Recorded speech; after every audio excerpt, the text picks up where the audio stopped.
You can't be serious. High Chancellor Vokthrel's voice cut through the diplomatic chamber like a laser scalpel.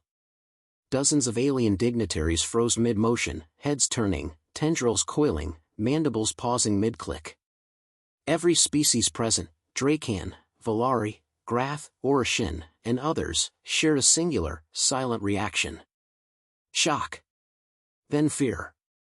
Commander Elara Vance stood in the archway, calm and composed, her hands clasped behind her back. The human emblem, a minimalist earth crest woven in silver thread, glinted faintly on her dark diplomatic coat. Vok's pupils narrowed. You brought a human to the peace talks? That's not peace. That's a threat. Elara raised one brow. Depends on how peaceful you plan to be. The silence that followed crackled with unease. Some stared at her like she was a loaded weapon. Others whispered translations of her words, tails twitching and appendages curling in discomfort. She took 3 measured steps forward and stopped at her designated seat, far from the central circle. A deliberate placement. Observers, not participants. That was the deal Earth had been offered: sit, listen, and stay silent. Of course, no one expected humanity to actually accept. The Draken ambassador, General Karak, a mountain of scarred reptilian muscle, growled low in his throat. They sent a warrior, not a diplomat. I used to be both, Elara replied evenly. Now I mostly talk. Dangerous, muttered Vok. Only if talking fails. The chamber's central AI chimed, its voice neutral and crisp. Council protocol requires all delegates to be heard before proceedings continue. Reluctantly, Vok backed away from the confrontation, his flowing robes settling around him like a predator's cloak. Elara sat, but she could feel the heat of 20 pairs of alien eyes on her, watching for a twitch, a smirk, anything that might confirm their fears. Later, in the observation deck overlooking Karath Prime, Elara stood alone. Below her, the ruins of the old world spun in silence, a broken relic of a civilization that had vanished millennia ago. The irony wasn't lost on her. You handled that well, said a voice behind her. She turned. Dr. Xylan hovered at the doorway, a gelatinous being in a containment suit filled with nutrient mist. His voice resonated from a speaker embedded in the glass. Most humans would have punched someone by now. Not great for diplomacy, Elara said, allowing the edge of a smirk. Besides, they already think I'm a monster. No need to validate the myth. Xylan floated closer. Still. Your presence is bold. Even the Grath Council debated staying away after your name was submitted. Why didn't they? Because the Valari want you gone more than anyone. That made some of us curious. She nodded slowly, eyes returning to the ruin world below. Curiosity is how most human stories start. Then something explodes. Xylan chuckled, a bubbling, wet sound. That's what they're afraid of. You don't just adapt to environments. You bend them until they break. Better than breaking under them, she muttered. His glow pulsed in agreement. Suddenly, her diplomatic HUD blinked. Alert, fusion core subsystem breach detected. Level 3 priority. It vanished before she could react, buried under a system override. She frowned. Did you see that? See what?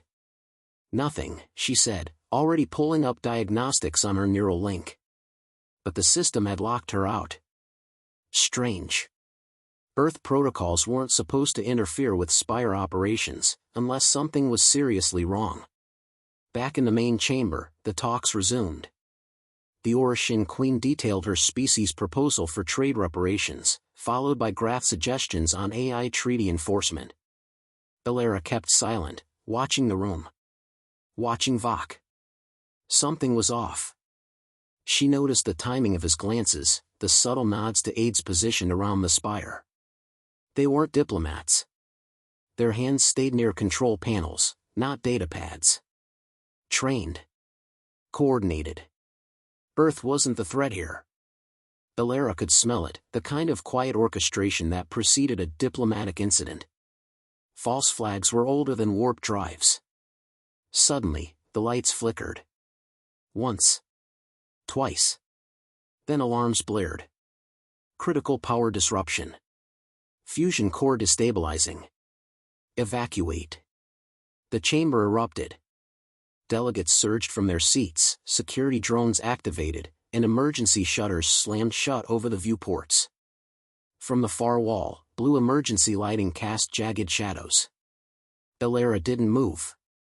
She activated her internal HUD override, bypassing station limits. The core wasn't just malfunctioning. It had been tampered with. She stood. "Stay where you are," she shouted. "Moving increases the load on the containment field." No one listened. Vok pointed at her. "This is your doing." "Think, Chancellor," she snapped. "If we go up, I go with you." Karak barked something in Dracan. Several guards paused, unsure who to obey. Elara accessed the security feed. A diagnostic trail pointed to pre-programmed overload. The sabotage had been initiated 3 days ago, before she ever boarded the Spire. Xylan's voice buzzed through her comms. Someone rerouted emergency protocols through the Valari archive relay. That's deep infrastructure. Elara's pulse quickened. "You're certain?" "Positive. And they're wiping the logs now." She activated her emergency override code, Theta Black, Protocol 9. The diplomatic chamber's systems locked down under human command. Vok's face twisted. "She's seizing control." "Proof." "Proof you're desperate to cover your tracks," Elara shot back. Suddenly, the lights steadied. Alarms ceased. The core's containment restabilized. A second later, her HUD lit up with a new alert. High access user logged, Valari protocol encryption active. She stared across the chamber at Vok. He was already backing away. "We'll need to review the logs," Elara said coolly. "Publicly." He didn't answer. Just turned and walked out. Back in her quarters, Elara locked the door and slumped against it. The air was stale. Her breath fogged the glass of her wrist display. "Xylan," she murmured. "I'm here. I need everything you can salvage from the relay before it's gone. And, be careful." A pause. "You think they'll come after me?" "I think they've already decided someone has to take the fall. And they won't pick one of their own." Xylan clicked off. Alone, Elara looked at her reflection in the darkened glass. Her jaw was clenched. Her hands were steady. "They want a monster," she whispered. "But I'm not giving them one. Not yet." The explosion came with no warning. One moment, the diplomatic wing of the Parallax Spire thrummed with the quiet tension of uneasy negotiations. The next, a soundless shockwave slammed through the station like a giant's hammer, shattering equilibrium. The floor buckled. Light panels burst in showers of sparks. Grav stabilizers flickered. And just like that, the peace summit unraveled. Commander Elara Vance hit the deck hard, shoulder first. The air stank of burning insulation. A Grath delegate screamed, a wet, insectal shriek, as a collapsed support pinned their limb to the floor. She pushed to her feet through the smoke and confusion, ignoring the sear in her ribs. "Vance to command node," she barked into her comms. "Status on the core?" "Static." Then, partial breach in segment 4. Automated lockdown engaged. Fire suppression failing. Elara didn't hesitate. She vaulted over a shattered table, grabbed a fire retardant seal from a wall port, and tossed it to the Draken guard still frozen in place. "Seal the vents. We're losing containment atmosphere." Around her, chaos reigned. Alien dignitaries stumbled through acrid smoke, shouting in languages the station's translator core couldn't process fast enough. The Oroshin Queen's guards formed a protective circle. Karak roared orders in Dracan, dragging 2 injured aides to safety. Elara sprinted to the nearest emergency terminal. The logs were corrupted, wiped clean. "Of course they are," she muttered, slamming in an override code. Her HUD flared to life. The data confirmed her worst fear: the blast had originated inside the reactor's oversight subgrid. Not a mechanical failure.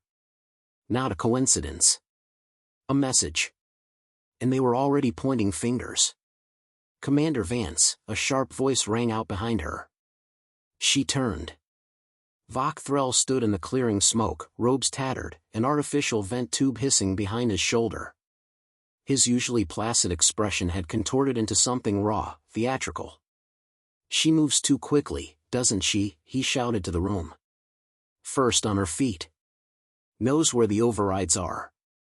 Directs emergency response like she's rehearsed it. And now she touches the reactor logs? Convenient." Elara didn't respond. She stood tall, chest rising with slow, deliberate breaths. "You think I planted a bomb on the only diplomatic station in neutral space? I think you brought a human," Vok snapped, "and now we're paying for it." Karak stepped forward, blood on his armor. "We all saw her stabilize the grid. Without her, we'd be vapor." "She saved the station," Xylan added, rolling into view. "And I've already recovered fragments of the Sabotage script." Vok narrowed his eyes. "Let me guess. Human-compatible code." "No," Xylan said softly. "Valari originated. From a secure archival conduit." The room fell quiet. Elara's heart pounded. This was it. The tipping point. Vok's expression didn't falter. "That's a fabrication. The Grath are known sympathizers. They've wanted an Earth alliance for decades. Are we to trust a species that swims in code and calls it truth?" "I have raw packet fragments," Xylan replied. "Timestamped. Buried deep." Too deep, Elara thought. Almost like they expected no one to find them. Vok spread his hands, feigning patience. "So we're expected to believe the humans, the only species known for strategic sabotage on this scale, are innocent because of one convenient data trace?" "That data trace," Elara said, stepping forward, "was created before I even left Earth orbit. Only if it's real." Two Draken guards entered the chamber then, grim-faced, heavily armed. "Our sensors flagged a quantum destabilizer signature in this sector," one announced. "We followed the trail to the humans' quarters." Elara's stomach dropped. They held up a containment field, and within it floated a fist-sized device, humming faintly with charged particles. A perfect plant. Vok stepped closer, voice low. "This is how your species operates. Quiet subversion. Calculated damage. Always with a justification. Always with deniability." "I didn't put that there." "Of course not. You merely walked into an active sabotage attempt, had the override codes ready, and made sure the blame rolled off like water." Karak snarled. "This stinks of orchestration." "And yet," Vok replied, "the evidence is clear." Elara didn't fight the restraints as the Draken guards moved to detain her. Fighting would only play into the narrative. Instead, she looked to Xylan. "Get that relay data before it disappears," she whispered. Xylan's light dimmed briefly. Then he nodded. Her cell was made of shimmering energy bands, high-frequency oscillation to nullify force and tech-based attacks. No obvious locks, no hidden corners. Just a floating cube in the detention sector, monitored by remote eyes. Elara sat cross-legged in the center, breathing slow. She wasn't angry. Not yet. Anger came later. First came clarity. This wasn't just about discrediting Earth. It was about eliminating the last variable in a carefully balanced equation. If the Valari controlled the peace process, they controlled the future. A framed human gave them exactly what they needed, a unifying enemy. She opened a sublayer in her neural HUD. A whisper connection, unauthorized, encrypted. "Xylan," she breathed. "I'm here," came the filtered reply.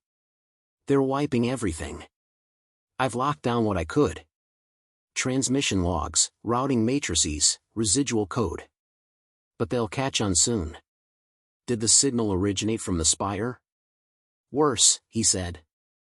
It was bounced through 3 embassies and relayed via Valari diplomatic band. That's classified tech. No one else has access. Her jaw tightened. Then we have them. Only if we survive long enough to prove it. Elara leaned back. Prepare the data for public release. If we're going down, we're doing it loud. A pause. I hope your people know what they're doing, Elara. She smiled faintly. So does everyone else. Right before something explodes. The cell dissolved without warning. One blink it was there, bands of pulsing containment light humming in perfect synchrony, the next, gone. Not deactivated. Disintegrated. A soft fizzle of static hung in the air where the energy field had been. Elara Vance didn't move. She knew a trap when she saw one. A second passed. Then 2. Then the voice came. Get moving, Xylan said through the implant in her ear.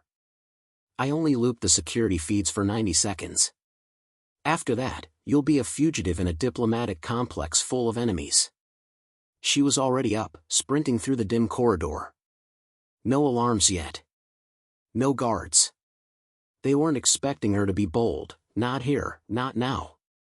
But if there was one thing the galaxy still hadn't learned, it was this. Humans didn't wait for permission. The spire trembled as she ran. Not physically, politically. The sabotage had shattered the illusion of neutrality. The Draken fleet had moved into a defensive wedge around the station. The Orishan escorts had vanished. The Valari sent a formal demand for Earth's immediate removal from the Council of Species. The Peace Summit was bleeding out by the minute. She entered the server core through a maintenance duct. Air stale. Lights low. The room pulsed with the slow rhythm of processing arrays and quantum stacks.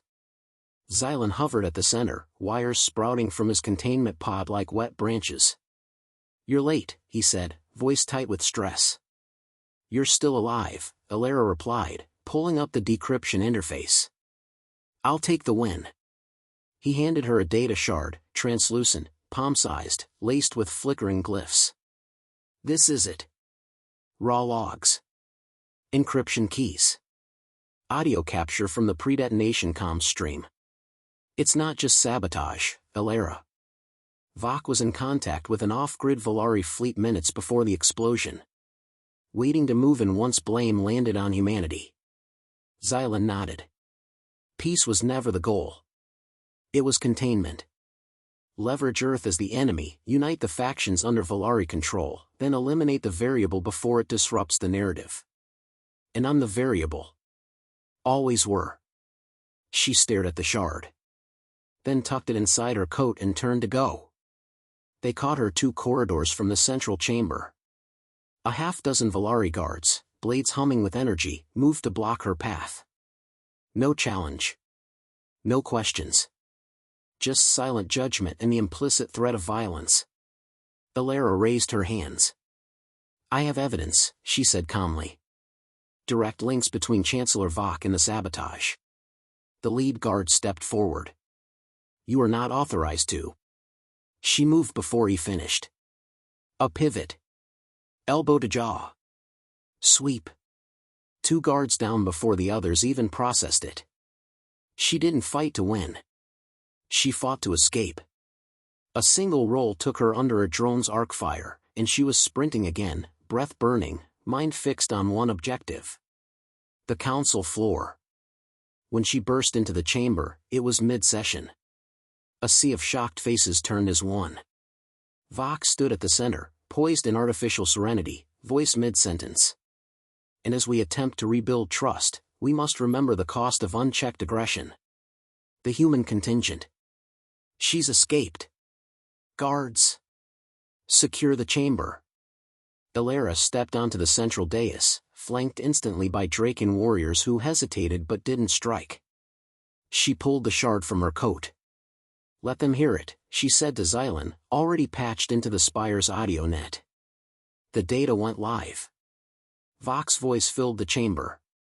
Proceed with activation. Let the blast occur during the Draken ambassador's speech. We'll frame it as a tactical strike, blame it on Earth's lack of control over its delegates. The humans become the threat. We become the solution. Then, silence. No denials. No scrambling. Just the sound of truth settling into the bones of 100 alien leaders. Vok took one step back. Then another. Manufactured, he said, but his voice was brittle. Human deepfake technology. Karak growled. Enough. Xylan's voice boomed next, filtered through the chamber's comms. Multiple trace confirmations. This wasn't altered. This is your own diplomat cipher. Keyed with Valari personal signature. One of the Oroshin envoys rose from their pedestal of coiled silk. We've been manipulated. Another. You staged this to unite us, through fear. The chamber erupted. Vok didn't flee. He didn't get the chance. A Valari aide, perhaps unaware of the situation's collapse, moved toward him, weapon half-drawn. Draken guards intercepted. The Valari contingent scattered. And Elara stood in the eye of the storm. Later. The summit hadn't recovered, not fully. Trust didn't rebound like elastic. But a conversation had started again. One built not on illusion, but on exposure. Vok had been taken into custody. Earth had been offered a formal seat, not as a threat, but as a necessary voice. The room still watched Elara like she was a storm kept barely contained, but now, they listened. She stood on the balcony of her assigned quarters, staring into the void beyond Kareth Prime. Quiet. Weightless. Unfinished. Xylan joined her, his containment mist tinged a faint violet, relief, in his species color language. You should take satisfaction in this, he said. I don't, she replied. Why? Because they'll remember this moment the wrong way. They'll remember the threat was real. Not the restraint. Not the choice we made not to burn everything down. Xylan pulsed again. Then remind them. She didn't respond. Instead, she reached into her coat, pulled out the data shard, and tossed it into the incinerator. No leverage. No lingering proof. Just closure. She turned back to the stars. Earlier that day, before her release, a child's message had come through the diplomatic net, a recording from Earth's outreach stream. Not official.